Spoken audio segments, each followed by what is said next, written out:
Peace and grace to all of you, my dear friends of St. Francis.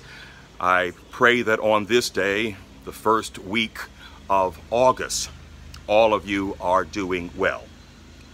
This morning, I want to give you a little update on my garden just over there. I shared with you a couple weeks ago that I have some tomatoes, and I will tell you that this year has been a bumper crop. I have several varieties.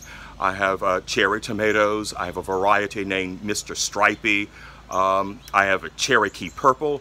And in the spring, I found a variety that I'd never seen before. It was called Black Prince. And you know, when I saw that variety, I had to buy it for myself. And they're all producing quite well, better this year than in years past.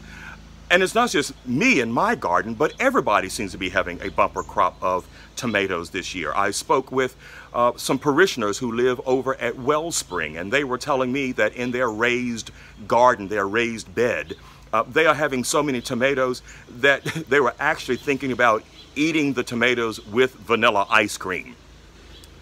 I'm not so sure about that. Yes. There is an abundance all around us.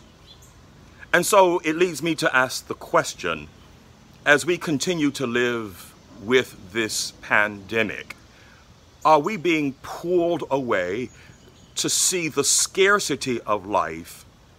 Are we being pulled away to focus on all of the things that we do not have? All of the things that, because of protocols to keep us healthy, safe, and alive, we cannot do?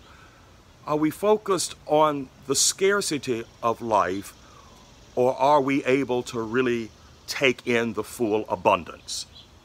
It reminds me of the gospel from this past Sunday.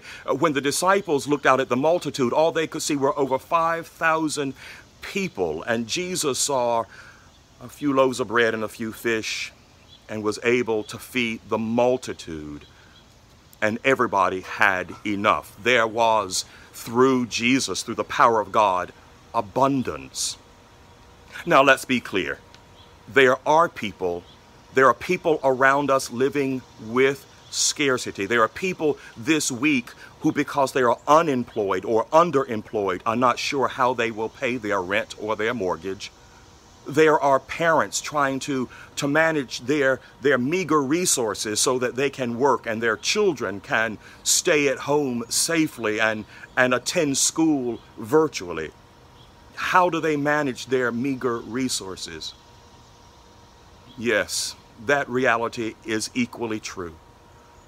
But I am given to believe, I give my heart and my life to believe that when we take all of the resources and we allow God through his son Jesus to use us in this life, there is enough. The gospel makes that perfectly clear. Yes. Here and now, are we able to have eyes to live and see the abundance of life? Or are we drawn away towards seeing the scarcity? Where do you choose to live? Yes, I have lots of tomatoes this year, more than ever before. And that being the case, I still choose not to eat my tomatoes with vanilla ice cream.